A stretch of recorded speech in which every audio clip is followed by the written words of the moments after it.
Hey everyone, welcome to Dread No Mondays. Thank you for being here. Today we're joined by Jon Gossett. Jon, thank you for taking the time to be here. I'm looking forward to this conversation. You wouldn't mind take a moment to introduce yourself and what you do? And Well, perfect. Well, hey, thanks, Kenny, for having me on. I appreciate it. I appreciate you being patient till we could make this work tonight. So I'm Jon Gossett.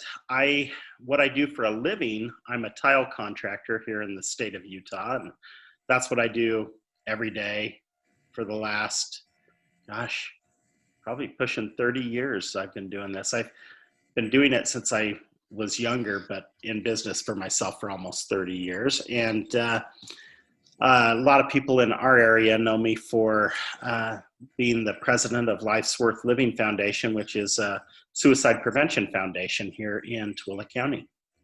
So I do that as well. It just one pays and one doesn't. or one pays money and one pays in other. Yeah, exactly. Awesome. So let's dive right into that. I've known a little bit about that and seen some things. What's life worth living about?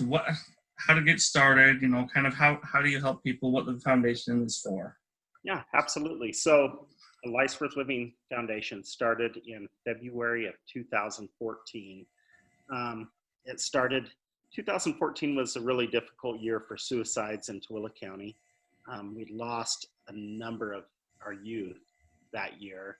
The school district was scrambling, trying to make sense of all of it and prevent further ones from happening. And in the mix of that, my son was a wrestler at Tooele High School, and one of his teammates ended up taking his life right after the state wrestling meet.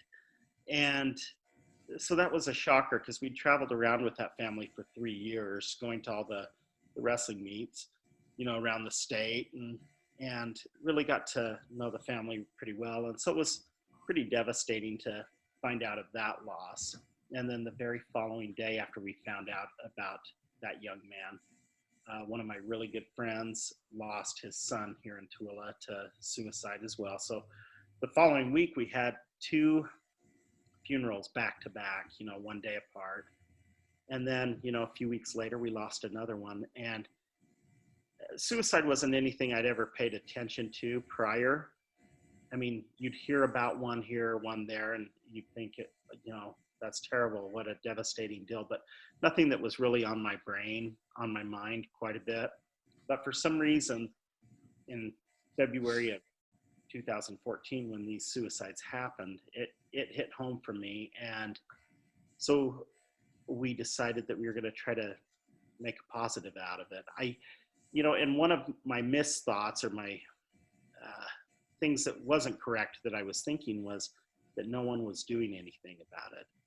And, in hindsight, there were plenty of people doing stuff about suicide here in Tooele County, but I wasn't aware of them because they're kind of in the shadows and they're working, and unless you're in prevention, you're probably not seeing it, noticing it. So looking back, that was a thinking error I had because there was plenty of good people doing a lot. But in my mind, it was like, I've got to step up and do something about it. So we started the foundation and really kind of began rocking and rolling. And I'll be honest with you, looking back at it today, looking back at the start of the foundation, I really felt like we were led not only from choosing the name to coming up with our mission statement. We have a 3-fold mission, and it's to raise awareness, to educate, and to prevent suicides. And so all of these things kind of landed in my lap, and there's nothing I would change about it this many years later. I mean, it just was perfect. And I'm not saying that we're perfect and that, there's not things that we can do better, but the things that we were led to do, I just really felt like they were inspired and what they needed to be. And so I'm thrilled with it.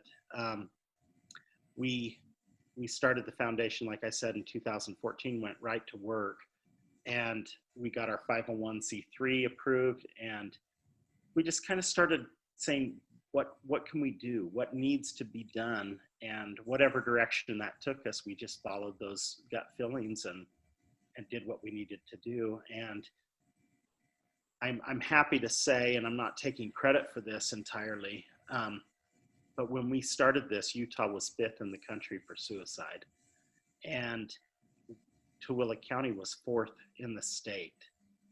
Since 2014, Utah's dropped to 6th, which, you know, it doesn't sound like a big deal, but that's a big deal that we've dropped one place in the national rankings. But Tooele County especially has dropped from 4th all the way to 21st. So that's 17, you know, we had 29 counties and we've dropped to 21st in the state. And so doesn't mean that we're all the way there. Doesn't mean that there's not more work to do, but boy, I'm thrilled with the direction it's heading. And I attribute that to how well all of the people in prevention in Tooele County are working together. We work very closely with the school district. We work very closely with the health department. We work very closely with communities that care. And we're just trying to, like I said, make a difference where we live. And so for that, I've been really happy. Thank you. That's one topic that's hit home because I've had, you know, extended family members that have committed suicide, unfortunately. And, you know, like you said, it's just a lot of it's a matter of awareness, you know, and being aware of how much it really is impacting people around us, and also being aware of what we can do and who we can turn to for help in whatever state of relationship that is, whatever, you know, if we're related to them or see someone, then we see a sign or things like that, you know, for, you know, just like the bystander, if you will. There's things we could do to help as a bystander or things we could do to help as a family member. What steps can we do? You know, if you'll point out a few steps that we can do, you know, to help someone that might be contemplating that. And also, would you touch on what things and resources that are available to those people that are contemplating? You know, there's, from what I understand, a lot of times they feel like that's like one of their only options. Yeah. You know, so what sources are there if someone that's contemplating, and what resources, what things can someone do as a bystander or as a family member of that person? Well, first I'll start with that question. You know, what can you do to, you know, one thing that we do at Life's Worth Living is we've become trainers in different suicide prevention trainings that we can take to the general public. We can take to prevention specialists. One thing that we've done really well in Tooele County, that we're a trainer in QPR. It stands for Question, Persuade, and Refer. But we're doing a huge community push and pushing this, not only Life's Worth Living Foundation, but all the prevention people in Tooele County. We're trying to get as many people in our county trained in QPR as possible. And I'll break down what QPR is. It's very similar. It sounds like CPR, right? Now, if you have a massive heart attack or you're in need of someone that can keep you alive through CPR until the paramedics get there, right? You want as many people trained in CPR if you're the one in need, correct? Absolutely. We're hoping that wherever it happens, if it does happen, that somebody will know, you know, how many chest compressions, what to do to keep you alive till the paramedics get there. It's a very similar thought process with QPR. We want to have as many people in Tooele County trained so that they recognize the signs of someone when they're in suicide crisis. If they're thinking about it, if they've got any ideation, we want to pick up on those key things so that we can get them the help they need. Again, we're not a psychologist, just like the person performing CPR is probably not a doctor, but we're able to get that person to hang on till they can get to that person that can ultimately save their life, right? And so we offer that training to anybody in the community. We do it monthly well, we were until COVID, doing it every month at City Hall. We can come into churches. We can come into schools. We can go to businesses, and we can train any of those people in QPR. And it's kind of your basic entry-level suicide prevention, but it does give you the meat and potatoes to pick up if someone's in suicide ideation, having suicide ideation. Talks to you about how to convince them to let you get them in touch with someone that can be that person to get them the help they need, and then how to do that handoff. We also are trainers in Talk Saves Lives. That is put out by the American Foundation for Suicide Prevention, and we're trainers in that. Both of those trainings parallel each other pretty well. They're nice entry-level ones. Pretty much what anybody would need to know to make a difference and save a life. They both have strong points that I like. There's things I like about both of those trainings. And so we're trainers in both of them. And they're about an hour and a half long. You can train anybody from, teenagers on up in those. And they have different sets of slides, whether it be if you're addressing the LGBT community, seniors, talking about firearms, whatever those things are, we can dial those in to specific trainings with the same meat and potatoes, but dialed it in for the audience. And so both of those, I think, are key components if you're just a community member that wants to be aware of what's going on. And what do you do? Because, that is a tough question. We also are trainers in a program called Safe Talk. Safe Talk is put out by Living Works in Canada, and it is a half-a-day training. And that training is a little bit more intense. So the last time I taught it was at Tooele County School District, and I taught all of the counselors so that they were, it goes over the same stuff as QPR, but it really dials it in and shows how to do that handoff and get the person to the right person that can save their life. So that's kind of a more intense training. That's probably not appropriate for just anybody, but more dialed in for the prevention specialists. And then we just recently were to be trained in a new program called Working Minds. Working Minds, we were going to have that training in April, and COVID hit. But there are people in Tooele County at the health department and such that are trained in Working Minds. So if anybody's interested in that one, even though I don't yet have my training because we're waiting for this whole pandemic to end, there are people here that we can connect you with, and I'll be trained in it shortly. Excuse me. Working Minds is kind of more focused on men aged 22 to 54, because that's the group that we see the most suicides in Tooele County. And it's meant for the workplace. But you think about it, you're asleep for 8 hours a day, hopefully, right? You're at work for 8 hours a day, and then the other 8 hours you're just filling up with things with your family and errands to run and things that you need to do. So if you look at it from that standpoint, Working Minds is ideal because if you're excuse me, if you're in the workplace, you probably see your coworkers more than anyone, and you'd be a key component in picking up if they are struggling. And so that training is just ideal. And so we've got those trainings that we can take to anybody in the community, and it just breaks it down. The first thing that you have to be in order to notice people is be empathetic and start thinking about people maybe more than we think about ourselves. If you see somebody and they're crying, approach them. If you notice a friend or a family member that is, their moods have changed, and I'll back it up. If you're trying to pick up on somebody that's in suicide crisis, there's different ways that they show it. The first one would be talk. Things that they say. They might say, gosh, I wished I could just go to sleep and never wake up again. I wished I would just die. Nobody would miss me if I was gone. I'd be doing my family a favor. I'm a burden. Just things that they would say. Mm-hmm.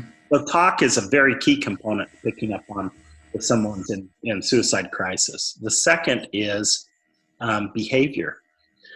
When people are in crisis, they kind of are on the fence. They don't care if they live or they die. So you see risky behavior. For some people, that could be driving recklessly, not wearing a seatbelt. For others, that could be unsafe sexual practices, being risky sexual behavior. For everybody, it's different. But if you notice some riskiness, like they just don't care, we probably should have a conversation with them, just as if they were saying, hey, I'm thinking about taking my life. And thirdly would be in moods. So if you got somebody that is normally up quite a bit of the time, positive outlook, somebody you are drawn to be around because they're upbeat and positive, if that mood sinks, you should probably have that discussion with them. It could be a bad day, it could be a bad week, it could be that they're thinking about suicide. Now, on the flip side of that, if you know somebody that is generally negative, a downer, we talk about Debbie Downers, but if you got somebody that's just not normally a upbeat person and their moods are a little bit lower, maybe you see an increase in their moods and they're in a better mood. Maybe we should have a talk with them, because that could mean that they are thinking about suicide. And so I think being aware is key. There's a story, and I'll share it, just a brief story. There was a man, you might have heard of him. His name was Kevin Hines. Kevin was one of the jumpers on the Golden Gate Bridge. Over 2,000 people have taken their life at the Golden Gate Bridge by jumping to their death. And Kevin was one of those that fell into that statistic. But what happened with him was he had suffered with some mental illness, had bipolar disorder, and it takes a while to dial in the medications and get everything correct. And he was on that journey and was really struggling. And he said he heard these voices saying, you need to die. You've got to die today. He didn't want to die, but what he did was he got on a bus and he headed to the Golden Gate Bridge. And the whole time he's in the bus, he's got tears streaming down his face. He's obviously in crisis. And the one thought that kept going through his head was, if someone just notices me, if somebody will notice me, I won't do it.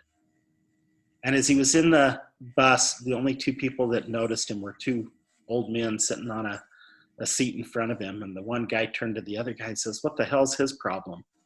And it devastated him. He's got tears streaming down his face. Obviously something's wrong.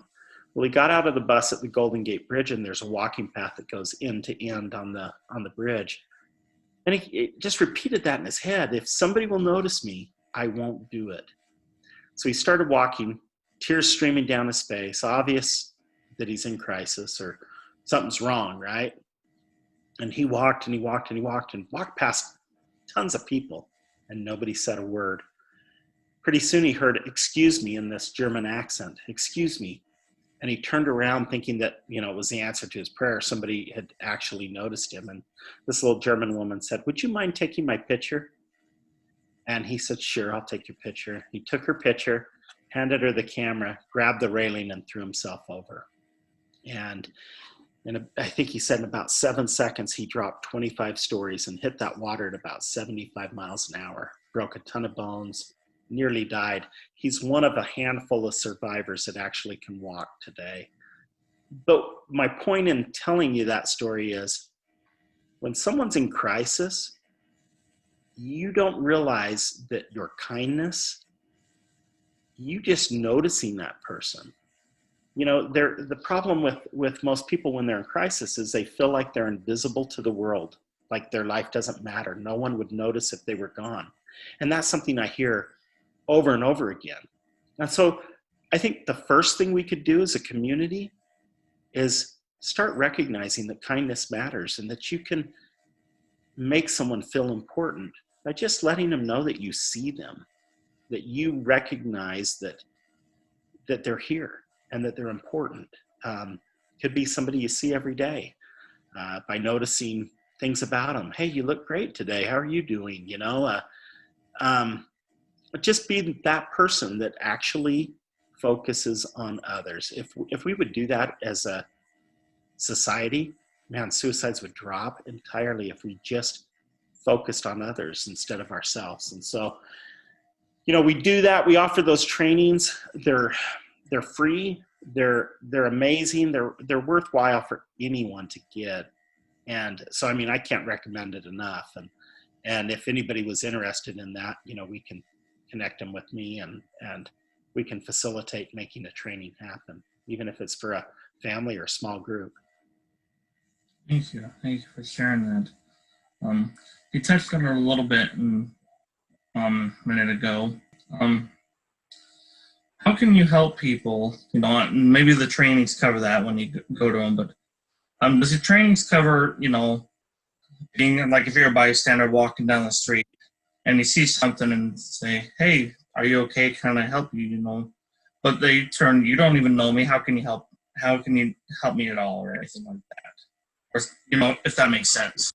Yeah, and in one of the trainings, in the Safe Talk training, one of the people that notices someone's in crisis is a bus driver, and it's this like a UTA bus driver, and he notices that one of his passengers isn't acting right. So they have a discussion. You know what? You'll be surprised to find that most people, if they're in crisis, want that recognition that they matter, that someone notices them. Most of the time, I don't think it matters if it's a close friend or someone they just met. It's just making that connection. As humans, as individuals, we crave connection. We crave to connect with others. Be recognized for what we do well. We have that craving as human beings, and you'll find, I would say, most of your opportunities are going to be with people that run in your circle, whatever your circle is. And we all have those circles of people that we interact with on a daily basis. Primarily, that's who you're going to be connecting with that is going to need what you can offer. Sometimes it's not. And I'll tell you a story about my wife that here I teach these trainings all the time. I don't know how many trainings I've taught, but I tell people this, like I'm perfect and live it, and this is going to show you my failure. I remember a few years ago, we were walking out of Albertsons grocery store. And when your wife takes you to Albertsons, you want to hit the goodie aisle, make sure you got some Dr. Pepper, whatever. You're going to get the things you care about. And then you're bored the rest of the time going through the grocery store. Like, oh my gosh, are we done yet? Can we go? And as we checked out and we started out of the front doors into the parking lot to go to the car, I'm pushing the cart because, I can get it to the car faster and I'll be done and out of there. As we exited that front door, there was a woman sitting on the little brick ledge back to, on the front of Albertsons, and she was in tears. And as I walked out, I saw her and I just kept walking. I got halfway across the road when I realized that my wife wasn't behind me anymore. And I turned around and she was sitting on that rock, or on the brick wall, right next to the lady with her arm around her, asking if she was okay. So when I tell you these things, it doesn't mean I'm perfect at it. Man, was I thankful that my wife was, because she didn't know the lady from anyone, She just was a woman that was crying, and automatically the empathy in my wife wanted to make sure she was fine. And so she went back and checked on her. And, it wasn't anything that had to do with suicide. It was more of a relationship deal, but she didn't leave that lady without checking first. And so I think the majority of the time it's going to be people but there always is a chance it's going to be somebody you don't know. And there's always going to be a chance that you'll ask them, "Hey, are you okay?" and trying to find out, "Hey, does this have anything to do with suicide?" And just like that lady, it could have nothing to do with it. And that's okay too. They're not going to be offended that you ask. And that brings me to the question. If you see somebody that's in crisis and they seem to appear to be struggling, and you say, "What's going on?" Hypothetically, we'll talk about the one that I just told you about my wife. it ended up being a relationship problem. But it's not wrong to take that and turn it and say, man, that's hard, and I understand what you're going through. Sometimes when people are going through situations and in relationships that like this, those people could be thinking about suicide. Are you thinking about suicide? I mean, you can turn it and ask that question. For a lot of people, that sounds scary to ask that question. Are you going to offend them? Are they going to get upset that you ask them?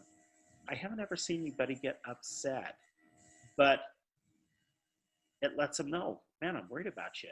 And if the answer is no, but it very well could be, yeah, I actually am thinking about it. And if they say yes, you can turn that real quickly into have you thought much about it? Do you have a plan? Well, yeah, I was thinking of doing this, or I was thinking of doing that. If that person answers yes to thinking about suicide and yes that they have a plan, do not leave that person. Stay with them.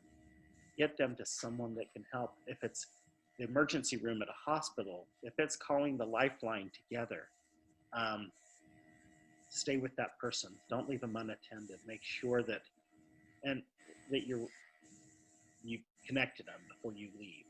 And the other thing is, if you're going to take that step, understand it might take a minute to get through that.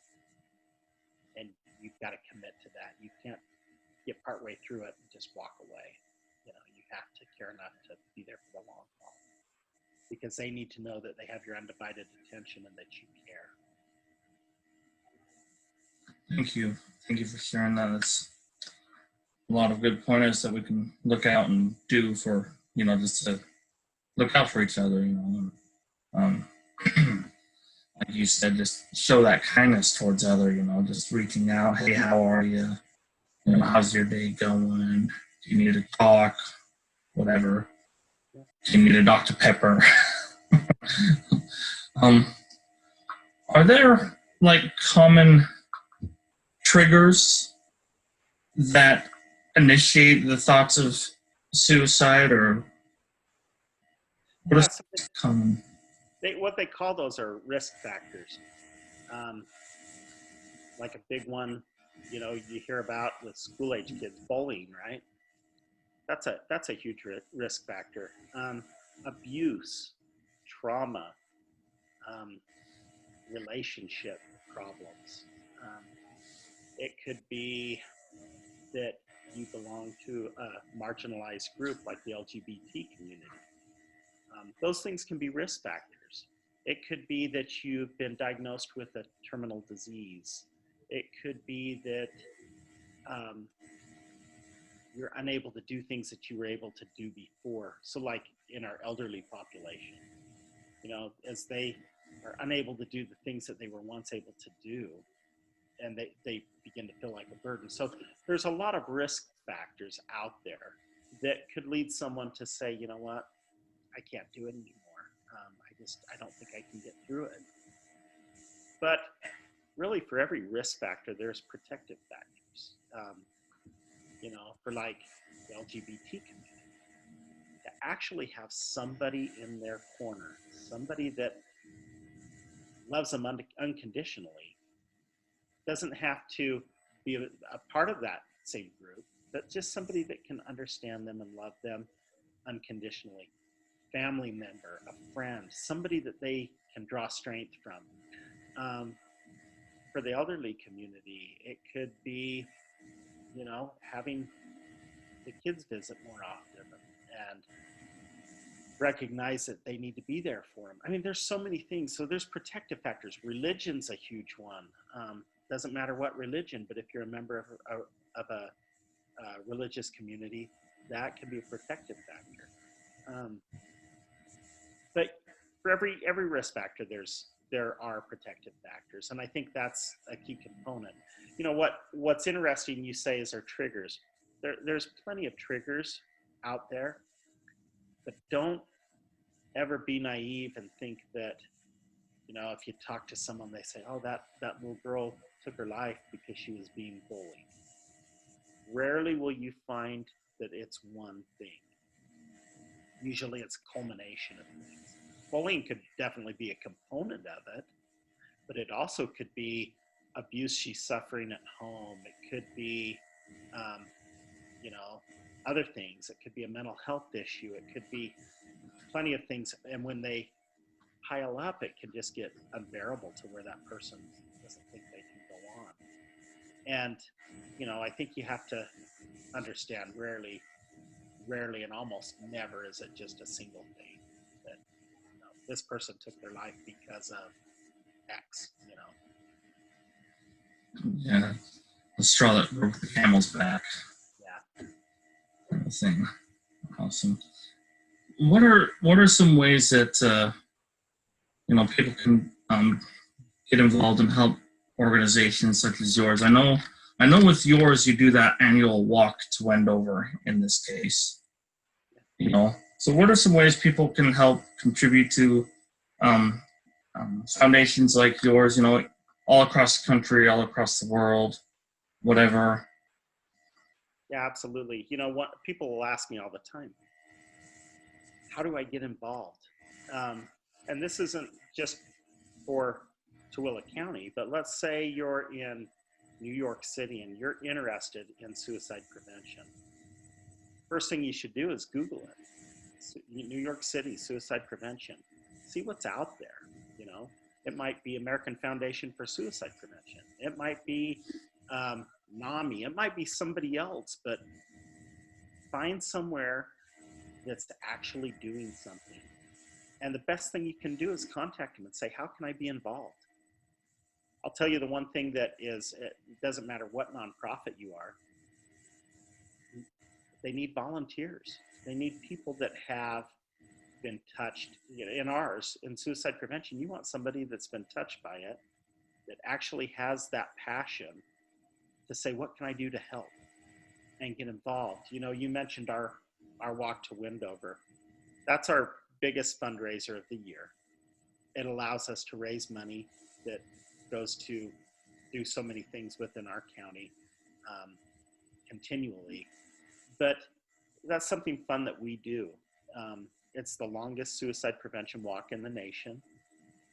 We walk 100 miles all the way across Tooele County, all the way to from Tooele City Hall in Utah, all the way to Wendover, Nevada. And we do it over 3 days, basically, 2 days out and 1 day back. And it is probably one of the most healing things. But what I found that's really cool about that walk is you see people come to that walk and they don't have any connection to each other. They're there, maybe they've lost a child, maybe they've lost a parent, or a sibling to suicide, or a coworker, somebody that they've loved, right? And they show up and they're going to dedicate this walk to that person, and they're going to get out and do something that's really hard, really difficult. And the whole time in their heart, they're doing it for this person. What I found is interesting is no one knows each other when we board that bus and start out on that walk. By the time we come back, those people are like family. They have found other people that are going through common things, things that they have in common, right? And they create bonds that I see year after year from people that come back. And when you're going through a hard time, I don't know how to word it. When you're going through a rough spell, something seems tough in life. Life's tough a lot of the time, but when you're going through something rough, the last thing you want to think about is the people that just seem like they have smooth sailing, right? Nothing goes wrong for those people. They're just, living the American dream, and I'm going through these potholes. What makes that walk neat is everybody's got a story. And you get to recognize it's not just me that has a hard time. There's other people that have suffered some terrible things, and they're in it. They're in it with you, and they're going through it. And just being able to verbalize that and talk about it as you walk for 2 days is healing. It's healing to know that you're not in this alone, that there are people. Again, we long for that connection, and that's what you find. Probably every nonprofit has something similar to that. not maybe it's not a 100-mile walk, and maybe it's something else, but get involved where you live and make a difference. You know, I always have teased, because in my family I go and go and go and go, and so I'm running nonstop. And I always said, man, when I give this body back, it's going to be worn out. It is going to be used up. There's going to be nothing left of it, because we're here. Let's make the best of it. Make a difference while we have the opportunity. You know, we can sleep someday when we're no longer here, but make a difference. That difference might not be in suicide prevention. It might be, you know, in the Kidney Foundation, or it might be with the Make-A-Wish Foundation or things like that. But make a difference. Find something that you're passionate about and make it better where you live. And there are plenty of nonprofits out there, and like I said, they're all seeking volunteers. You know, we do the Walk to Windover, we do a golf tournament, we do a Christmas festival. You've seen that. I mean, you need hands on deck to help pull off those things, and so be involved. And if you leave with nothing else, you're going to leave with new friends and connections that you never knew before. Probably my biggest blessing in doing the foundation and devoting all this time to Life's Worth Living Foundation is the connections that I've made. I have made lifelong friends that even if I wasn't doing it a month from now, they are going to be friends for the rest of my life. And you know what? That's the only thing we take with us when we go, is those relationships we've made here. So I say, get involved, get your fingers, you know, dirt under your fingernails, get a little bit sore working and doing something that will make a difference, because it's addicting. You know, you'll go to sleep feeling good about yourself every day, knowing that you're trying to make a difference. Thank you. I like that. And like you said, it may not be directly with, you know, a suicide prevention foundation. You might help, like you mentioned, the Kidney Foundation. Well, your volunteer then would trigger someone else over here and over here and over here, and it just circles around. And that act of kindness, you know, the circles and multiplies and magnifies as you do that, you know, and you may impact people positively that you'll never meet. Yeah, absolutely. Something that you did 5 years ago started this chain reaction that allowed this person and this person, or whatever the case may be. So, you know, you never know what that kindness can do for someone.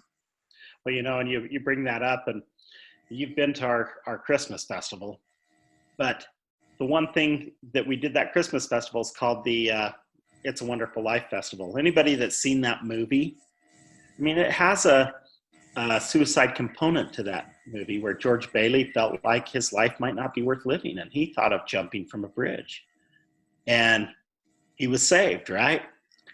But in the process, he was able to see, if he had never lived, how different the world would have been in his community.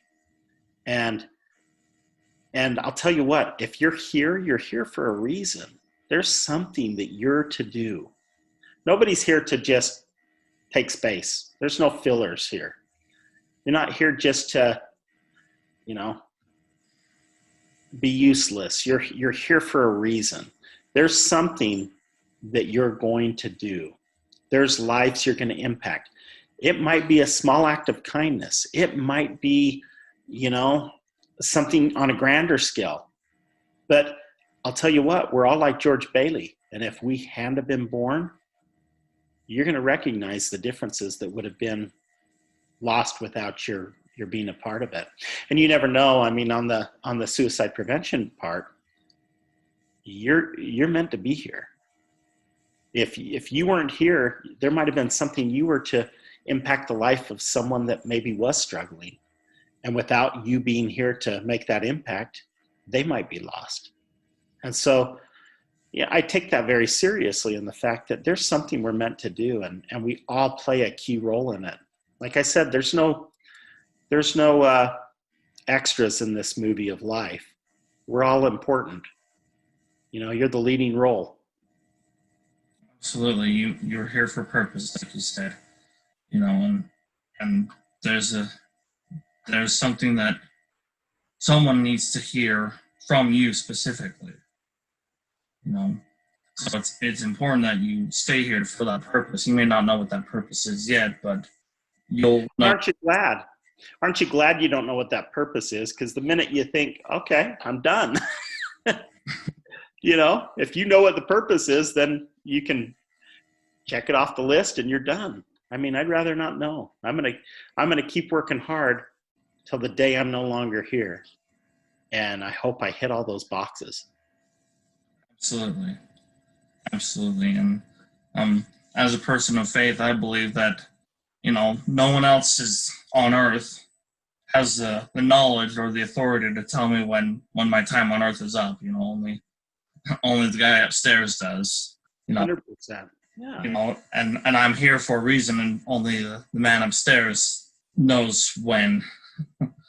But no, thank you for sharing that. And like you said, if you're feeling like that or whatever, there's plenty of resources. Whether you're having those thoughts of suicide, there's plenty of resources to reach out. You're not alone. I would venture to say that people can reach out to Jon, and he can connect you with people in your local area if that's something you're having a hard time finding or whatever. So can I give a couple of those resources? Do you mind? Pardon me? Is it okay if I share a couple of those resources? Oh, absolutely. Please do. So it doesn't matter where you are in this country. It doesn't matter what time of day, whether it's a holiday or midweek, 365 days a year, 24/7.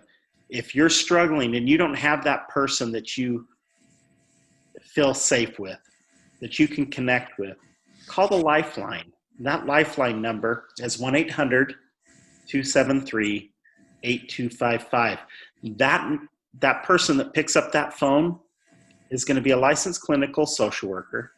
They're not going to try to track your location, come in and swoop in and pick you up, but they're going to have a conversation with you and try to help you. You don't have to worry about it. It's anonymous. You don't have to give your name. You can, but they're there to help you. So I would say if you need to have that connection, you need somebody to vent to talk to, reach out and call that Lifeline. Don't isolate and try to do it on your own. Reach out.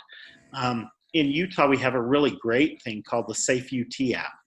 It's whatever phone you have, go to your app store and download the Safe UT app. It's for school age kids all the way through higher education.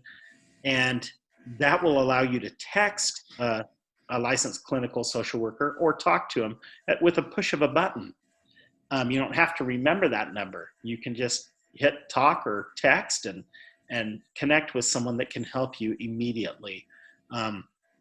We've pushed really hard over the last few years to try to get a number like 911 for suicide prevention, mental health crisis line, right? And it was finally signed into law by President Trump in, I think, August of 2018. And they've designated the 3-digit number. It will not be in use yet, so don't try to call it yet. But it is going to be rolled out nationwide, not just in Utah, but nationwide, just like 911. That number is going to be 988. So watch for that. That's going to have huge media blitz when that finally, comes to pass in the next year or so. But man, we're making strides in the right direction. Reach out though. Talk to somebody. Don't sit at home and focus on it alone, because what happens is when you're in crisis and you're struggling, you lose all this peripheral vision and it just kind of narrows in to where all you see is the problem. And sometimes it takes talking to someone else to get that peripheral vision back and to be able to realize that, this isn't, the worst thing ever. I can get through this.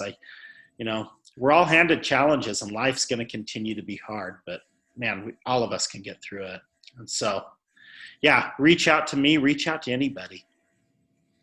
Thank you. Thank you for sharing that. And we'll also link those in the comments below so people have that link and they can click on that as well. And then also, like you said before, for people that want to help and want to get involved, if you're local in the Tooele County area, Utah area, we could reach out to us and we can connect you directly. And then nationwide, worldwide, like you said, John, Google it. Ask. You could probably even go to your local council personnel. Mhm. I'm sure they could give you some information on that. And other resources like that if you want to get involved at whatever level. I'm sure they'll figure out a way to help you get involved. Even if it's like I've only got 4 hours next Saturday or whatever. Yeah. I'm sure they'll use it. They'll take it. They'll give you something that would help them help others. Or like you said, all hands on deck for charity events. They need people to pass out flyers. They need people to pick up bakery items or whatever. There's lots of ways you can get involved. Just please reach out if you want to get involved. Please do. There's tons of ways to be involved, to help others. Reach out to get some of the training. Get further than that. Maybe you can learn more about some of the science and things to look for to help others. So, John, thank you for that. This has been very helpful and resourceful. So thank you for taking the time to be here and doing that. To reach out to you directly, where would they find you? What's the best way to get a hold of you? You can find me on Facebook, Instagram, Twitter, just under my name, Jon, and it's spelled Jon Gossett, Gossett. Life's Worth Living Foundation, you can message us on any social media platform there. Our email, which will go directly to me, is lifesworthlivingfoundation@gmail.com. And reach out to me whether personally or on Life's Worth Living Foundation's social media, and I'll definitely respond. Awesome. Thank you for that. And we'll also put those in the comments as well. So again, thank you, John, for being here. And thank you, everyone, for tuning in. Again, please reach out if you need help in any way. Please reach out. There are people and resources out there that are willing and wanting to help. So do that. And thank you for tuning in. Thanks, Kenny. I appreciate it.